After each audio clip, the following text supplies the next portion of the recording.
नमस्कार। इस वीडियो में हम लोग करनी के बारे में सीखेंगे। शर्ट्स क्या होते हैं?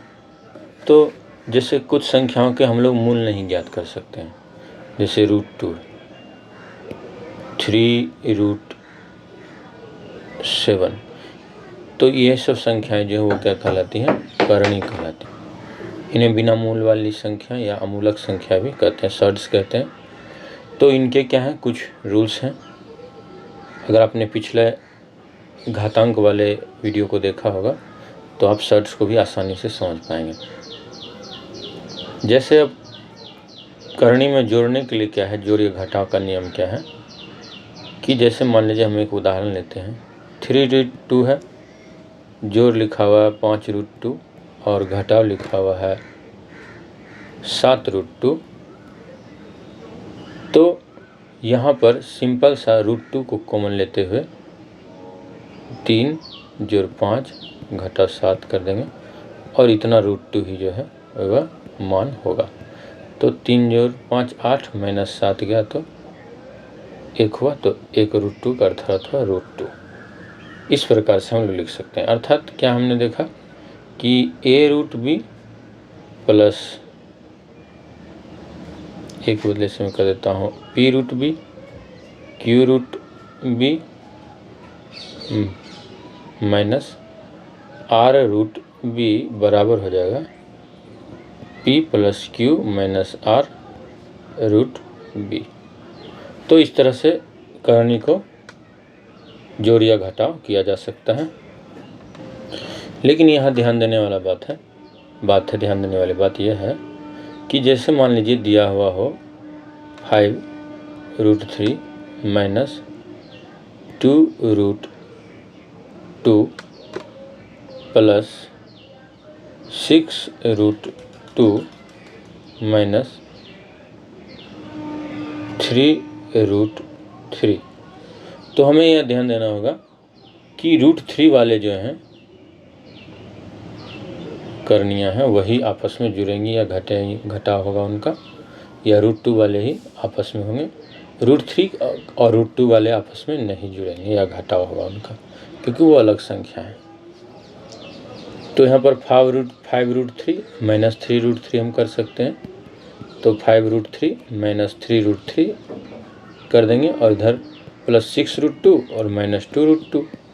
तो 5√3 माइनस 3√3 क्या होगा? 5 घटाओ 3 तो 2 हो गया, तो 2√3 प्लस 6√2 माइनस 2√2 यानी 6 घटाओ 2 4√2। और ये इसी तरह से रहेगा। बाद में हम क्या करते हैं कि अगर हमें एग्जैक्टली दशमलव में मान निकालना हो तो हम √3 की जगह 1.732 रखेंगे और √2 की जगह जो है हम लोग रखेंगे 1.414 और जो भी मान होगा वह हम निकाल सकते हैं। अब करनी के गुना को थोड़ा देख लें तो देखिए सिंपल सा है। जैसे मान लीजिए कि √2 इंटू √3 इंटू √6 इस तरह से अगर दिया हुआ हो हमारे पास, तो हम क्या कर सकते हैं? हम इन्हें गुना कर सकते हैं। और गुना करने का अर्थ क्या होगा? रूट के अंदर पूरा यह आ जाएगा 2 गुने 3 गुने 6, तो यह हो जाएगा √36 = 6। तो इस तरह से यानी गुना कर सकते हैं। इससे हमने क्या देखा कि करनी के गुना के लिए √a into √b into √c अगर दिया हुआ हो और आगे भी अगर √d √t जो भी कुछ भी हो, तो यह सब जो है रूट के अंदर आ सकते हैं। अब करनी में एक चीज़ और भी होता है और वह यह है कि जैसे करनी है √2 है, तो इसे हम लोग किस रूप में लिख सकते हैं? 2/1/2 इस रूप में इसे हम लिख सकते हैं। और इससे आगे हम देखेंगे कि तुलना करने में, दो करनियों के बीच तुलना करने में हमें सुविधा होगी। या फिर जैसे मान लीजिए कि अगर दिया हुआ हो कि √42, तो इसे हम लिख सकते हैं √6 गुने √7 इस रूप में हम लिख सकते हैं। और अगर मान लीजिए कि यहाँ पर कुछ और भी मान हो, जैसे मान लीजिए 343 है और यहाँ पर 3 है, तो इससे तो एक तो हम लिख सकते हैं 343 के ऊपर पावर 1/3, और दूसरा हम इसे इस रूप में भी लिख सकते हैं 349 इंटू, इस रूप में भी हम इसे लिख सकते हैं, इसे बांट सकते हैं। इसके अलावा हम लोग एक चीज़ और भी कर सकते हैं, अगर कोई संख्या इस रूप में लिखी हुई हो, यहाँ पर मान लीजिए 3 ही हो, 3 4 5 जो भी कोई कुछ भी हो लिखा हो जैसे, और यहाँ पर हो 4/5 हो, तो इसका मतलब होगा कि हम इसे इस रूप में लिख सकते हैं। यानी कि हमने क्या देखा कि करनी का अर्थ यही होता है कि यहाँ पर जो भी मान है वह उसे पावर में बदल देता है। m√a हो तो a पर पावर 1/m, और इसका मान हमने क्या देखा, √m into √n equal to क्या होता है, √mn। और इसका ही मान क्या देखा हमने कि यहाँ पर मान लीजिए कि p हो, √mn हो, तो इसका अर्थ होगा p√m इंटू p√n। तो ये सब चीज़ें जो हैं याद रखने की नहीं है, आप अभ्यास करेंगे तो ये ऑटोमेटिकली, आप एक बार समझ लेते हैं तो आपको कुछ याद रखने की ज़रूरत नहीं है। जैसे इसे ही हम लोग इस रूप में भी लिख सकते हैं, p√m/n हो तो इसका मतलब क्या होगा m।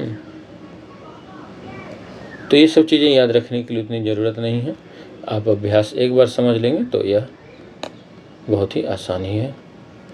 जैसे एक चीज़ और भी हो सकता है, जैसे मान लीजिए इस रूप में हो p/m और हो यहाँ पर हो मान लीजिए a, तो इसे हम किस रूप में लिख सकते हैं। इसे लिखने के लिए हमें क्या करना हो, p और m को हम गुना कर सकते हैं। अब इसे एक उदाहरण से समझेंगे तो यह याद रखने की ज़रूरत नहीं है। जैसे मान लीजिए अगर दिया हुआ है कि यहाँ पर दिया हुआ है 3, यहाँ पर दिया हुआ है 5, और ये पावर दिया है, ये घात के लिए दर्शाने के लिए 5 दिया हुआ है, यहाँ पर है 2, तो इसका अर्थ क्या होगा, अगर हम केवल इसे हल करें तो इसका अर्थ क्या होगा, यह हो जाएगा 2 पर पावर 1/5। फिर यह 3 रहा, और यह 3 भी किस रूप में बदलेगा, तो यह इस रूप में बदल जाएगा 2 पर पावर 1/5 होल पावर 1/3। अब इसे हम लोग गुना करेंगे तो यह कितना होगा, 2 पर पावर 1/5 गुना 1/3। तो यह किस रूप में लिखा जा सकता है, यह लिखा जा सकता है 2 पर पावर 1/15, और 2 पर पावर 1/15 को हम लोग इस रूप में भी लिख सकते हैं। तो हमने क्या देखा कि यहाँ 5×15 है, इस नियम से होता, और यहाँ पर भी 5×15 हो। तो यह केवल समझने की चीज़ें हैं, एक बार आप समझ लेते हैं तो यह बहुत ही आसानी से आप कर सकते हैं, कुछ याद रखना ज़रूरी नहीं है। अच्छा, इस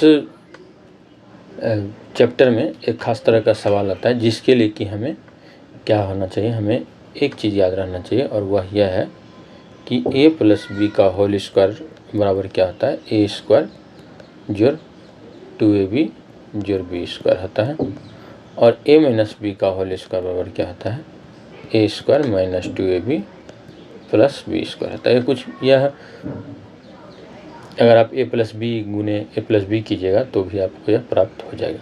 जैसे मैं यहाँ करके दिखाता हूँ, a+b इंटू a+b, तो पहले a से गुना करेंगे तो हमारे पास क्या होगा, a² + ab, और फिर अगर b से गुना करेंगे तो हमें ab + b² प्राप्त होगा। तो यह हो गया a² + 2ab + b²। तो इस तरह से यह हमने क्या देखा कि ऐसे करके ही ये निकाला जाता है, वास्तव में गुना करके ही निकाला गया है। इसका हम लोग एक करनी में एक तरह के सवाल में हम लोग यूज करते हैं, और इन दोनों का, और उसके लिए जो सवाल आएगा उसका मैं एक उदाहरण आपको दे देता हूँ अभी ही। जैसे सवाल है कि 12 जोड़ 2√35, अगर ऐसा हो तो इसका वर्गमूल क्या निकलेगा। तो यहाँ पे आपको हमेशा ध्यान देना पड़ेगा कि इसे जो है आपको ये रूट के अंदर जो है इसे बांटना है, इसका अभाज्य गुणनखंड करना है। इसका अभाज्य गुणनखंड करेंगे तो यह 7√5 5 अभाज्य गुणनखंड या कोई भी गुणनखंड करके आपको यह पता करना है कि a और b के जगह क्या है। यह 2ab के रूप में लिखा हुआ है, तो a और b की जगह देखें तो हमें 1 √7 और √b मिल रहा है। और अब a स्क्वायर करते हैं अगर, तो हमें क्या मिलता है, a स्क्वायर करेंगे तो हमें मिलेगा 7 और b स्क्वायर करेंगे तो हमें मिलेगा 5। और इन दोनों को अगर हम जोड़ देते हैं तो हमें क्या मिल जाएगा, हमें यह मिल जाएगा कि a स्क्वायर जोड़ b स्क्वायर बराबर कितना हुआ, 7 5 12। तो इस तरह से आप क्या कर सकते हैं कि इसे तोड़ सकते हैं। अब इसे अगर तोड़ेंगे तो क्या निकलेगा, यह हो जाएगा 7 जोड़ 5 जोड़ 2 √7 इंटू √5। अब यह हमारा हो गया a स्क्वायर प्लस हो गया b स्क्वायर प्लस 2ab। तो यह इस रूप में जब जो ही आ गया तो हम क्या लिख सकते हैं, इसे a प्लस बी का होल स्क्वायर के रूप में लिख सकते हैं। तो ये क्या हो जाएगा, √7 प्लस √5 का होल स्क्वायर, और यह रूट के अंदर है तो यह हो जाएगा √7 जोड़ √5। इस तरह के सवालों को हम आगे भी देखेंगे।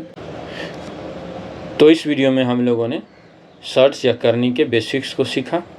आने वाले वीडियोज में हम लोग इससे संबंधित परीक्षा में पूछे गए सवालों और महत्वपूर्ण सवालों को हल करेंगे।